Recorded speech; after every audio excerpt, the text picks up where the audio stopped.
تا روز جزا نوحہ سناتا پھرتا، یا بار الہ اشک بہاتا پھرتا،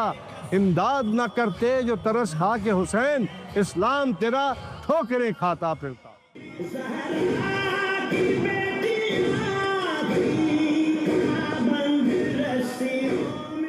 میں اس وقت کراچی کے نمائش چورنگی پر موجود ہوں، جو ملک بھر میں عزاداری مجالس اور محرم الحرام کے مرکزی اجتماعات کے حوالے سے خاص اہمیت رکھتا ہے۔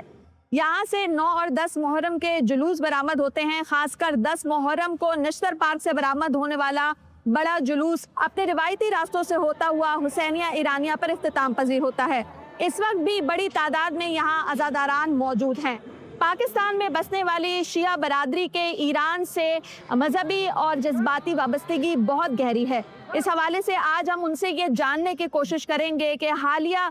جو ایران کے حوالے سے کشیدگی خطے میں جاری ہے اور آیت اللہ خامنئی کی شہادت کے بعد وہ ان سارے معاملات کو کس نظر سے دیکھتے ہیں۔ ایران واحد وہ ملک ہے جو اس وقت صرف حق پہ کھڑا ہوا ہے اور ہم سب بھاگے ہوئے ہیں اس پہ، اگر صحیح معنوں میں دیکھا جائے تو۔ لیکن ایران اسٹیٹ فاسٹ کھڑا ہوا ہے، یہ ایک مثال دیتا ہے کربلا کے، اس سے ڈرائیو ہوتا ہے، جو کہ آپ کو پوری دنیا کے لیے ایک میسج ہے کہ آپ اکیلے ہی چاہے حق پہ کیوں نہ کھڑے ہوں، آپ کو اپنا ہمیشہ اسٹیٹ فاسٹ رہنا ہے اپنے بات۔ میرا پرسیپشن یہ ہے کہ آیت اللہ خامنئی کی شہادت کے بعد ہم لوگوں کو اور مضبوطی ملی ہے، اور خاص طور پہ جو پاکستان کے اندر جو اہل سنت برادری ہے وہ بھی ہمیں پہلے کرٹیسائز کری تھی، اب وہ بھی کنسیڈر کرتی ہے کہ ہاں ایران نے جو کیا وہ صحیح کیا، تو ایک اور قوت بن کے سامنے آئی ہے۔ اور ابھی جو امریکہ اور جو ایران کے بیچ میں جو کمپرومائزز ہو رہے ہیں اس کے ساتھ دیکھیں پیٹرول کی پرائسز کتنی زیادہ کم ہو گئی ہیں، تو ایک بہت زیادہ ایڈوانٹیجز ملیں گے انشاءاللہ ان فیوچر۔ ایران حق کے اوپر ہے، حق پہ کامیاب ہوگا، حق کا ساتھ دیتے پروردگار،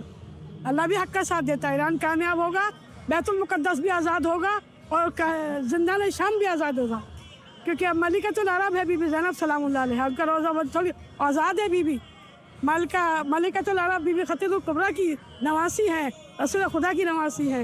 نعرہ حیدر ہی یا علی۔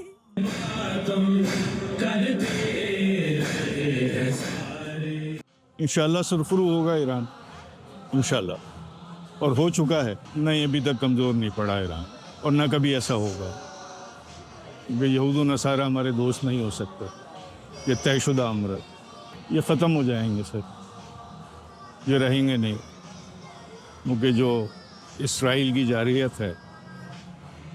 وہ اس معاہدے کو رہنے نہیں دے گی۔ ایران اور خامنئی صاحب وہاں کی لیڈرشپ جو ہے وہ بھی اس میسج کو بہت ہی اچھی طرح سمجھتی تھی، اور اسی میسج کو فالو کرتے ہوئے انہوں نے چاہے اپنی زندگی، اپنا مٹیریل گینز کو قربان کیا، لیکن اس کے باوجود انہوں نے جو ہے اس حد تک ہو گیا کہ انہوں نے اب ہر اہل زبان کے منہ پر یہ جاری ہو چکا ہے کہ جیت جو ہے ان کے ساتھ ہی، تو اب بظاہر جیت نظر رہی، لیکن اس کے باوجود جب ان کے اوپر اٹیک ہو رہا تھا اور they were losing materially to a big extent، اس کے باوجود بھی ہر حق رکھنے والا، ذہن رکھنے والا، عقل رکھنے والا، صاحب شناس انسان ہے، اس کے منہ پہ یہی تھا کہ success is with Iran though they were losing materially۔ واقعہ کربلا صرف حق اور باطل کے درمیان فرق واضح نہیں کرتا، بلکہ یہ بھی سکھاتا ہے کہ حق کی آواز بلند کرنا، ظلم کے سامنے ڈٹ جانا اور رسولوں پر ثابت قدم رہنا بڑی قربانی کا تقاضا کرتا ہے۔ امام حسین اور ان کے ساتھیوں نے اسلام کی سربلندی، عدل و انصاف کے قیام اور باطل کے خلاف مزاحمت کے لیے اپنی جانوں کا نذرانہ پیش کر کے ایسی لازوال مثال قائم کی جسے آج بھی دنیا عقیدت، احترام اور فخر کے ساتھ یاد کرتی ہے۔ کیا صرف مسلمان کے پیارے ہیں حسین؟ چرخ نوح بشر کے ستارے ہیں حسین، انسان کو بیدار تو ہو لینے دو، ہر قوم پکارے گی ہمارے ہیں حسین۔ تو حسین جو ہے وہ کاسٹ، کریڈ، ریلیجن سے بڑھ کے ہے، انسانیت کا پیغام ہے حسین، انسانیت کے ماتھے کا جھومر ہے حسین۔ حسین نے بتایا ہے کہ ظلم کے خلاف کیسے کھڑا ہونا ہے، حسین نے بتایا ہے کہ مجھ جیسا اس جیسے کی بیعت نہیں کرتا۔ یہ پیغام ہے کربلا کا کہ آپ دیکھیے حسینی صفات، حسینیت کو ماننے والے اس جیسے کے سامنے کھڑا نہیں ہوں گے۔ اس کی مثال آج کے زمانے میں ایران نے دے دی ہے، امام خامنئی رہبر معظم شہید نے دے دی ہے کہ کچھ بھی ہو جائے گا، ہم جیسے ان جیسوں کے آگے سر تسلیم ہم نہیں کریں گے، کیونکہ مومن کا سر، شیعہ کا سر